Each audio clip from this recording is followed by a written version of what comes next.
ہمارا افطار کے وقت کیا حال ہونا چاہیے تھا ناظرین، غور کیجئے. ہر روز افطار میں 10 لاکھ گناہگار بخشے جائیں گے.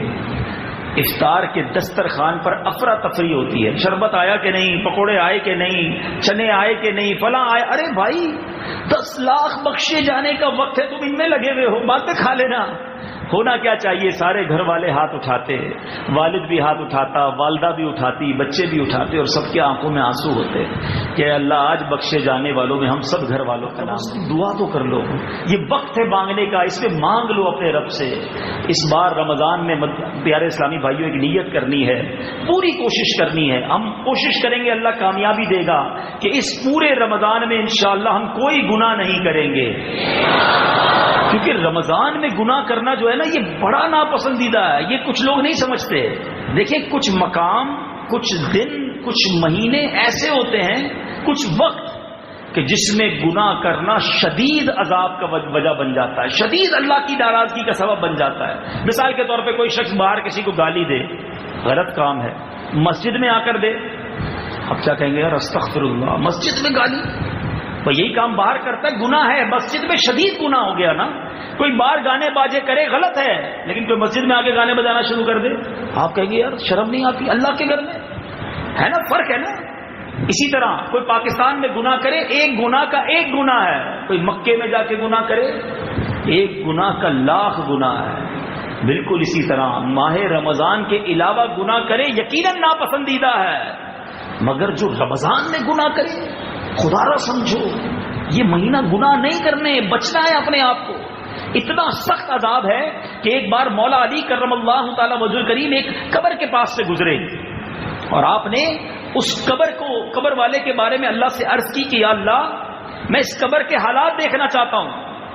اس قبر والے کو جب دکھایا گیا تو دیکھا کہ وہ قبر والا آگ میں الٹ پلٹ کیا جا رہا ہے، جل رہا ہے، عذاب، اور آپ کو پکار رہا ہے یا علی مجھے بچائیے، میری سفارش کیجئے، انا غریق فی النار وحریق فی النار. آپ نے اللہ کی بارگاہ میں دعا کی، مولا اس بندے کو بخش دے، معاف کر دے. ارشاد ہوتا ہے اے علی اس بندے کی سفارش نہ کریں. مولا علی کو منع کیا جا رہا ہے. کیوں؟ آپ نے کہا یا اللہ کیا وجہ ہے؟ فرمایا اے علی یہ بندہ دن میں تو روزے رکھتا تھا، رات گناہوں سے باز نہیں آتا تھا، روزہ دار تھا مگر گناہ بھی ساتھ کرتا تھا. قبر میں آگ بھڑکا دی گئی. اے رمضان میں گناہ کرنے والوں، اے رمضان میں فلمیں ڈرامے دیکھنے والوں، اے رمضان میں حرام کمانے والوں، اے راتوں کو دوستوں کے ساتھ تاش پتے اور حرام گیم کھیل کر اپنی راتوں کو خراب کرنے والوں، کرکٹ میچ کھیل کر لوگوں کی نیند خراب کرنے والوں، حقوق العباد تلف کرنے والوں، خدا را غور کرو. یہ رمضان اس لیے نہیں آیا ہے کہ اللہ کو ناراض کیا جائے. ایک ناراضگی، ایک گناہ کہیں رمضان میں ہماری بربادی کا سبب نہ بن جائے. بچاؤ اپنے آپ کو، ڈر جاؤ اس مہینے کے بارے میں کہ ایک تو رحمتیں برس رہی ہیں اور اس میں بھی میں گناہ کروں. میرا تو ایک ہی کام ہونا چاہیے کہ بس بخشا جاؤں، معاف کر دیا جاؤں، نکل جاؤں، اچھوں کے صدقے میں بھی بس نکل جاؤں، جنت میں پہنچ جاؤں. یہی فکر ہو، یہی آنسو ہو، یہی دعائیں ہوں کہ اللہ جن کے روزے قبول کیے ان کا واسطہ میرے بھی قبول کر لے، جن کی تراویح قبول کی ان کا واسطہ میرے ٹوٹے پھوٹے سجدے قبول کر لے، جن کے صدقے خیرات زکاتیں تو نے قبول کی. اے اللہ میری اخلاص سے آ رہی زکات، اخلاص کے بغیر دیے ہوئے صدقے چھوٹے موٹے جو میں نے دیے مالک قبول فرما لے. ہمارا کام تو رمضان میں ایک ہی ہونا چاہیے. کیوں؟ وہ آمین یاد رکھنا میٹھے اسلامی بھائیوں، جس میں نبی پاک علیہ الصلوۃ والسلام نے فرمایا، پیارے آقا نے ممبر اقدس پر قدم رکھا اور آمین کہا. لوگوں نے کہا حضور آپ نے آمین کیوں کہا؟ ارشاد فرمایا جبریل امین آئے تھے اور انہوں نے دعا کی جس کا مضمون یہ ہے کہ یا اللہ وہ برباد ہو جائے جو رمضان پائے اور اپنی مغفرت نہ کروا سکے. اللہ کے حبیب فرماتے میں نے اس دعا پر آمین کہی ہے. سوچو تو صحیح، اے حیدرآباد میں اتنی بڑی تعداد میں آنے والے عاشقان رسول، سوچو کہ دعا کرنے والا کون ہے؟ جبریل امین ہے، فرشتوں کے سردار ہیں، اور اس دعا پر آمین کہنے والے ہمارے آقا نبیوں کے سردار ہیں. دیر از نو ڈاؤٹ، اس دعا کے قبول ہونے میں کوئی شک نہیں ہے. اس کا مطلب وہ بندہ برباد ہی ہوگا جو رمضان کو حاصل کرے اور اپنی بخشش نہ کروا سکے. پلیز تیار ہو جاؤ، اپنے آپ کو خوب نیکیوں کے لیے تیار کر لو، گناہوں سے بچانے کے لیے تیار کر لو، اور اس کے لیے ہمیں بری صحبت چھوڑنی ہوگی۔ وہ دوست نہیں چاہیے جو کہیں چلو بھائی چلو، رات رمضان کی تو گھومنے پھرنے کی، کھانے پینے کی، کھیلنے کودنے کی ہے، ٹائم پاس کرنا ہے، مجھے نہیں چاہیے وہ دوست۔ اگر آپ گناہ سے نہیں بچ سکتے نا، میں آپ کو پلیز جو آپ کو بھائیوں والا مشورہ دے رہا ہوں، آپ کو لگتا ہے کہ یار میں نیکیاں بھی نہیں کر سکتا اور گناہوں سے بچنا بھی بہت مشکل ہے، تو آپ بہتر یہ سو جائیں، وہ آپ کے لیے زیادہ بہتر ہے۔ جاگ کر گناہ کرنے سے بہتر ہے آپ زیادہ سو جائیں۔ لیکن مشورہ یہی دوں گا کہ سونے کے لیے، کھانے کے لیے، گھومنے پھرنے کے لیے ساری زندگی پڑی ہے۔ یہ مہینہ میرے آقا کیا کرتے تھے، آؤ آخر میں آپ کو بتاتا ہوں میرے آقا کا انداز کیا تھا۔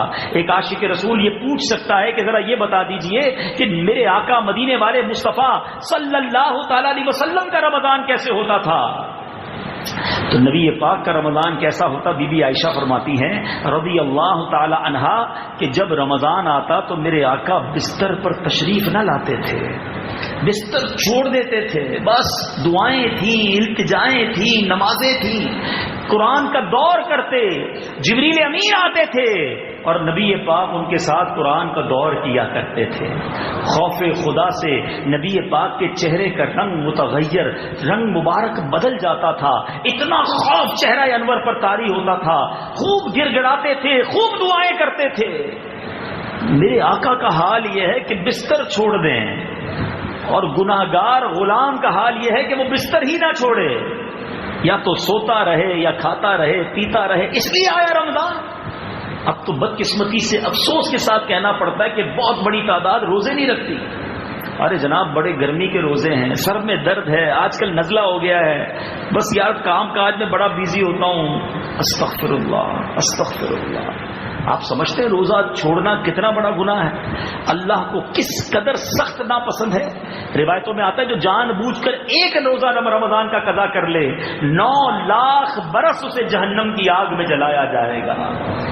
میں اور آپ یہ طے نہیں کر سکتے کہ ہماری بیماری کتنی ہے کہ ہم روزہ چھوڑ دیں۔ یقیناً کچھ کنڈیشنز میں روزہ چھوڑنے کی اجازت ہے، مگر وہ بیماری ایک لیول ہے، اس پہ میں اور آپ طے نہیں کریں گے۔ اگر کوئی ڈاکٹر بیٹھا ہے وہ بھی خدا کا خوف کرے، چھوٹی چھوٹی بات پر مریض کو کہتے نہیں آپ شوگر کے مریض ہیں آپ روزہ نہ رکھا کریں، آپ بلڈ پریشر کے مریض ہیں نہ جناب آپ روزہ نہ رکھیں، روزہ آپ کے لیے بڑی تکلیف کا باعث بن جائے گا۔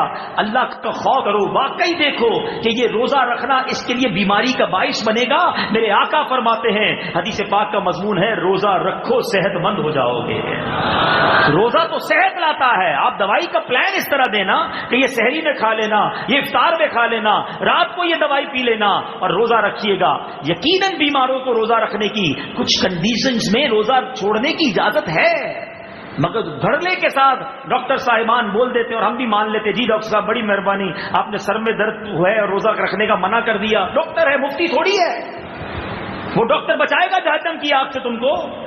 بہترین طریقہ بتاتا ہوں کہ جب آپ کو کوئی ایسی پرابلم ہے اور آپ سمجھتے ہیں کہ آپ کو روزہ چھوڑنا ہے، پہلے کسی صحیح عالم دین مفتی کے پاس جائیے، مشورہ کیجئے کہ مجھے یہ بیماری ہے اور ڈاکٹر نے یہ کہا ہے، اب بتائیے میں کیا کروں۔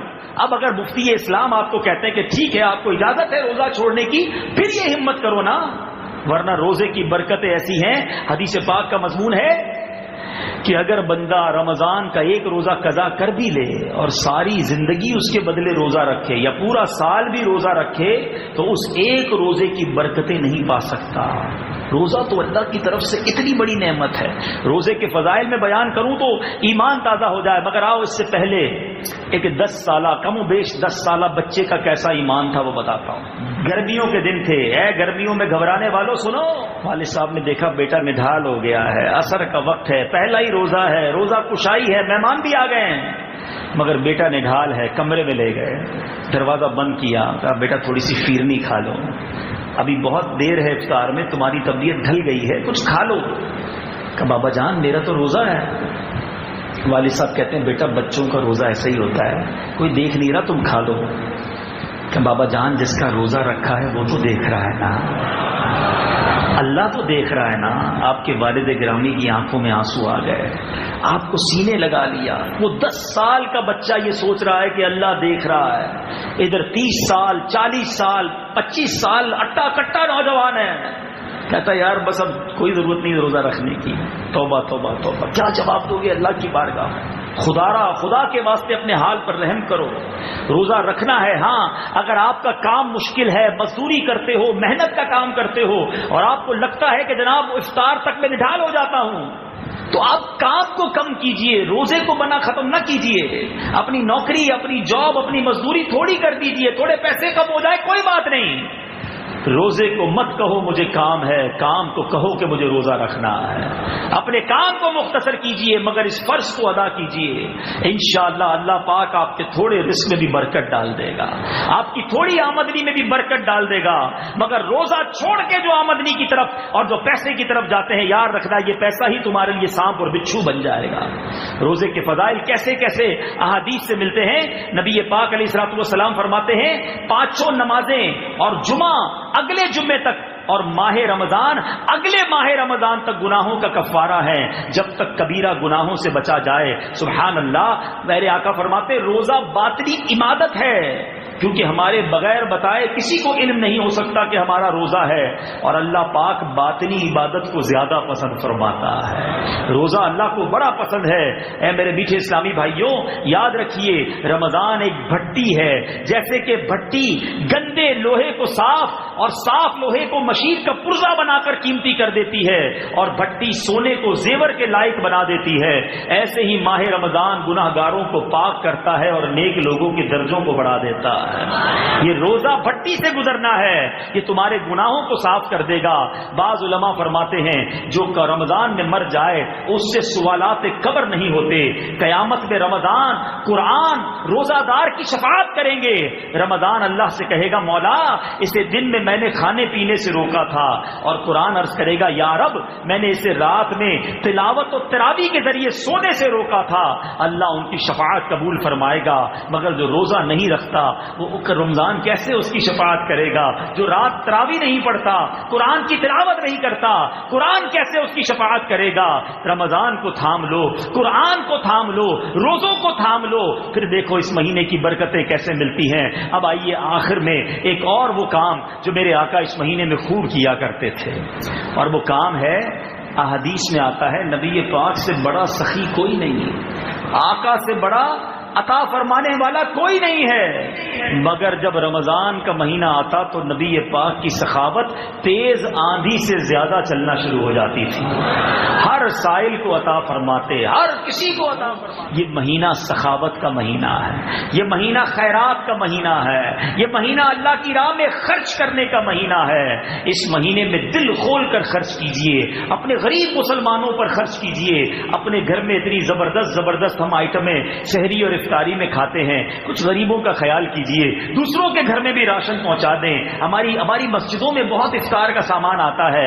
اللہ سلامت رکھے میرے امیر اہل سنت کو، کیا پیارا ذہن دیا آپ نے. فرمایا کسی غریب کو بھی اچھی افطاری کرنی ہوتی ہے، وہ مسجد میں آ جاتا ہے، کچھ نہ کچھ اچھی افطاری کر لیتا ہے. مگر ان کے گھر میں جو عورتیں ہیں، جو بچیاں ہیں، وہ کیا کریں، وہ کیسے اچھی افطاری کریں؟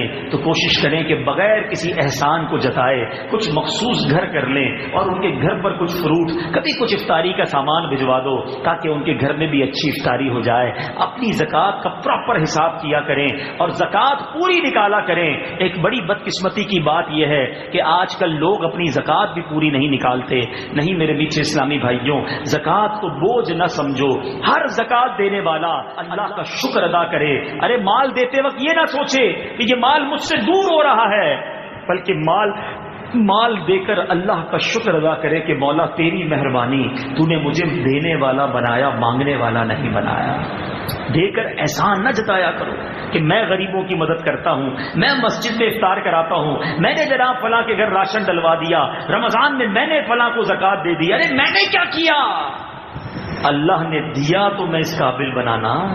ہماری کوئی اوقات نہیں ہے. ہر زکوٰۃ دینے والا، ہر خیرات دینے والا، ہر صدقہ دینے والا جب بھی صدقہ و خیرات دے، ہو سکے تو سجدہ شکر ادا کرے کہ مالک آج جو میرے دروازے پر مانگنے آیا ہے، کل میں بھی کسی کے دروازے پر کھڑا ہو سکتا تھا.